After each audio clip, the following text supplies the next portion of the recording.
Hello दोस्तों, कैसे आप सभी लोग। आज एक बार फिर परिवर्तन जीएस क्लासेस में आप सभी का स्वागत है। आज जैसे आप सभी देख ही रहे होंगे, आज 26 अप्रैल। तो आज हम 26 अप्रैल को महत्वपूर्ण करंट अफेयर को आपके सामने रख रहे हैं।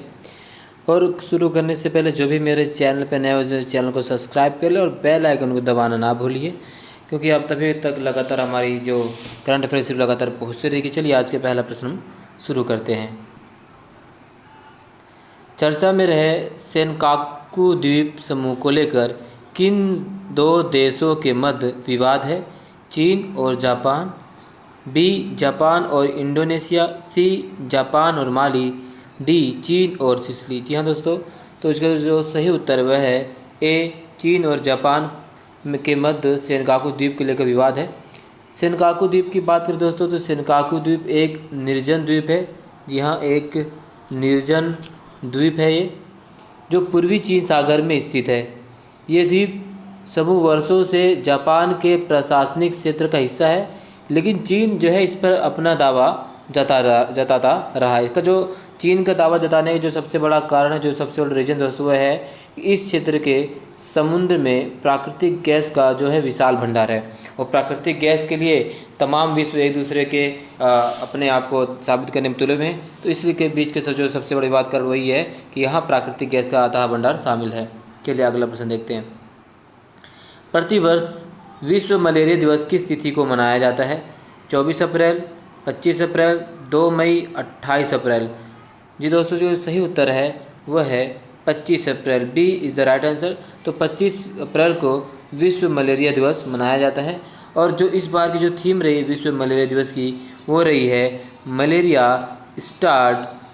ठीक है, तो zero malaria start with me. ठीक है, ये इस बार की थीम रही है। तो ठीक है, अगला प्रश्न देखते हैं। भारत के द्वारा किस तिथि तक भारत को मलेरिया मुक्त का लक्ष्य रखा गया है? ए 2027, बी 2022, सी 2030 और डी जो है 2025। तो इसका जो सही उत्तर वो है दोस्तों ए 2027 तक मलेरिया मुक्त रखने का लक्ष्य भारत को रखा गया है। और यदि हम मलेरिया के खात्मे की जड़ से बात करें, तो मलेरिया को जड़ से खात्मा की जो लक्ष्य रखा गया है वो 2030 में रखा गया है। मुक्त रखा गया 2027 और जड़ से ख़त्म रखने का काम लक्ष्य रखा गया 2030 में। अगर हम बात करें तो सबसे पहले बार मलेरिया दिवस कब मनाया गया दोस्तों? तो सबसे पहली बार मलेरिया दिवस 2008 में मनाया गया था। और मलेरिया मादा मच्छर एनोफिलीज के काटने से फैलता है और इन मच्छरों में प्लाज्मोडियम पैरासाइट पाया जाता है। और ये जो प्लाज्मोडियम पैरासाइट है, ये हमारे लाल रक्त कोशिकाओं को संक्रमित करने लग जाता है। अगर हम बात करें भारत में, तो भारत में दोस्तों 60% मलेरिया के मामले प्लाज्मोडियम वायरस की वजह से सामने आते हैं। चलिए अब अगला प्रश्न देखते हैं। चर्चा में रहे यूनेस्को की विश्व धरोहर स्थल में शामिल और गोरिल्लाओं की आबादी के लिए प्रसिद्ध विरोंगा नेशनल पार्क किस देश में अवस्थित है? कांगो, डेनमार्क, जिबूती, घना। तो इसका सही उत्तर दोस्तों है घना, कांगो। कांगो में विरोंगा नेशनल पार्क अवस्थित है।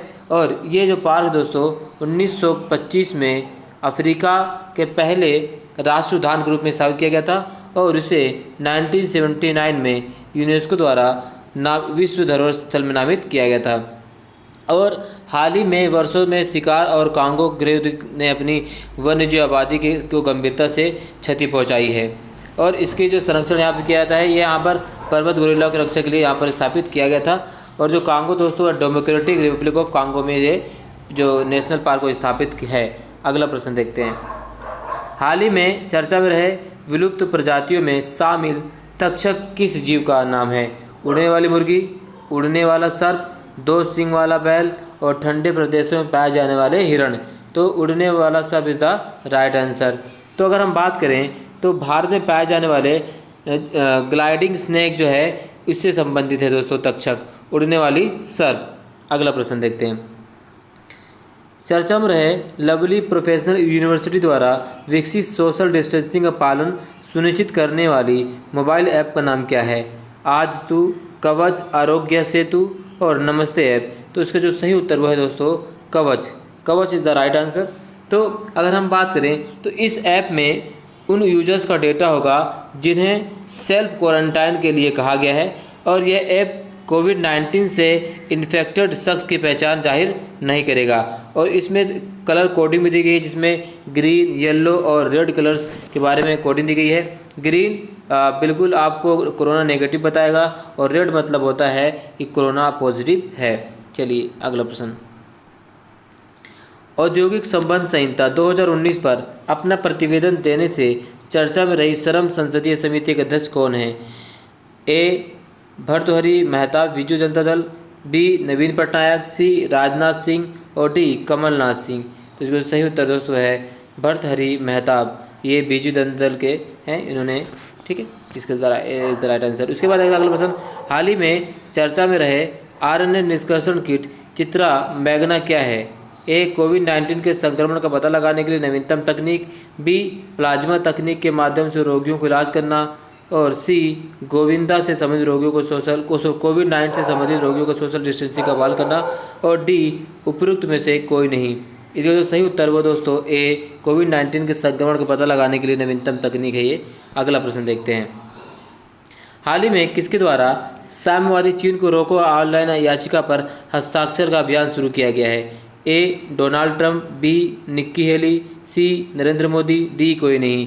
तो अमेरिका की निक्की हेली द्वारा ये अभियान शुरू किया गया है, क्योंकि सभी देशों द्वारा चाइना पर आरोप लगाया जा रहा है कि चाइना ही इस वायरस का जन्मदाता है और चाइना ने अपने लैब में इस वायरस को तैयार किया है। एक जापान के नोबेल पुरस्कार विजेता ने यहाँ तक भी कह दिया है कि यदि ये मेरे तथ्य गलत निकलता तो आप मेरा नोबेल पुरस्कार वापस ले सकते हैं। तो इस प्रकार से पूरे विश्व में आरोप प्रत्यारोप का दौर शुरू हो चुका है।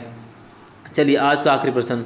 किस वित्तीय संस्था के द्वारा बिना गारंटी के सूक्ष्म लघु एवं मध्यम उद्योगों को मात्र 5% की ब्याज दर 1 करोड़ रुपए तक का कर्ज देने का प्रस्ताव रखा है? SIDBI, NABARD, SBI, RBI. तो दोस्तों जो सही उत्तर वो है सिडबी। जी हाँ, भारतीय लघु उद्योग विकास बैंक यानी स्मॉल इंडस्ट्रीज डेवलपमेंट जो बैंक है ऑफ इंडिया, इन्होंने ये स्थिति पैदा की है। और इसकी स्थापना की गई दोस्तों 2 अप्रैल 1990 में इसकी स्थापना की गई थी। इसका जो मुख्यालय है लखनऊ में है। और ये दोस्तों विश्व के 30 शीर्ष विकास बैंकों में एक माना जाता है। काम यह है कि ये लघु स्मॉल फाइनेंस बैंक को ऋण प्रदान करता है, सहायता प्रदान करता है, उन्हें विकास में बहुत महत्वपूर्ण योगदान देता है। तो आज के दोस्तों आज के महत्वपूर्ण प्रश्न उत्तर खत्म होते हैं। आप लोग मेरे साथ लगातार बने रहिए, इसी तरह मैं आपके सामने अच्छे अच्छे प्रश्न उत्तर लाता रहूँगा जो आपके एग्जाम के लिए काफ़ी महत्वपूर्ण होंगे। तब तक के लिए जय हिंद।